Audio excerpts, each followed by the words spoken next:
தேவனே, இன்று என்னை உருமாற்றும். அக்டோபர் மாதம் 13ஆம் தேதி. சமாதான நடத்துனர். கொலோசையர் 3:15. தேவ சமாதானம் உங்கள் இருதயங்களில் ஆழக்கடவது. நம் புயல்களிலே அமைதியை பெறுவதை குறித்து ஒரு ஆழமான அறிவை பெறுவோம். தேவ சமாதானத்தை பெற்றுக்கொள்வது என்பது ஒரு அனுபவம். ஆனால் அதை காத்துக்கொள்வது என்பது வேறு அனுபவம். தேவன் தம்முடைய சபைக்கு சமாதானத்தை நல்ல ஒரு உணர்ச்சியாக வழங்கவில்லை. ஆனால் தேவன் சமாதானத்தை நம்முடைய இருதயங்களில் உண்மையுள்ள சாட்சியாக கொடுத்திருக்கிறார். பிசாசானவனால் ஒருபோதும் நித்திய சமாதானத்தை தர முடியாது.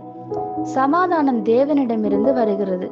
அதனால்தான் வேதாகமம் இயேசுவை சமாதான பிரபு என்று அழைக்கிறது.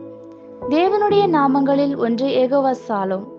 அப்படி என்றால் சமாதானத்தின் தேவன் என்று பொருள்.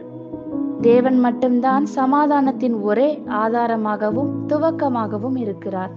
நம் வாழ்க்கையிலே நாம் சமாதானத்தை காத்துக்கொள்ள வேண்டும் என்றால் தேவ சித்தத்தை செய்ய வேண்டும். தேவ சமாதானம் உங்கள் வாழ்க்கையை தேவ தீர்மானங்களுக்கு நேரே நடத்தி செல்லும் ஓட்டுநர் போன்றது. இயேசுவின் நாமத்தை நம்பி மனம் திரும்பி நாம் அவரது பிள்ளைகளாக மாறும்போது அவர் நமக்கு தரும் அன்பளிப்பு தான் சமாதானம். இயேசு சொன்னார், என்னுடைய சமாதானத்தை உங்களுக்கு தருகிறேன். நீங்கள் தேவ சித்தத்தை செய்யும் போதெல்லாம் உங்களுக்கு சமாதானம் உண்டாயிருக்கும்படி அது ஒரு அடையாளமாக இருக்கிறது. ஆனால் நீங்கள் தவறான வழியில் செல்லும்போது அந்த சமாதானம் உங்கள் இருதயத்தை விட்டு விலகுகிறது. நீங்கள் சரியான பாதைக்கு திரும்பி வர வேண்டும் என்பதை அது உணர்த்துகிறது. தெய்வீக சமாதானத்தை ஒரு அடையாளமாக வைத்திருக்கிறார். நீங்கள் அதற்கு புறம்பாய் நடக்கும் போதெல்லாம் அந்த சமாதானம் உங்கள் இருதயத்திலிருந்து வெளியேறிவிடும். இதுவே நீங்கள் சரியான பாதைக்கு திரும்பி வர வேண்டும் என்பதற்கு அடையாளம்.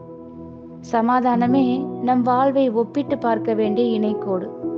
சமாதானம் இருக்கிற பாதையிலே நாம் செல்லும்போது நாம் தேவனுடைய சித்தத்திலே நடந்து எப்பொழுதும் அமைதியை காத்துக் கொள்கிறோம். ஆமேன். இந்த வார்த்தைகளினால் நீங்கள் ஆசீர்வதிக்கப்பட்டீர்கள் என்று நாங்கள் நம்புகிறோம்.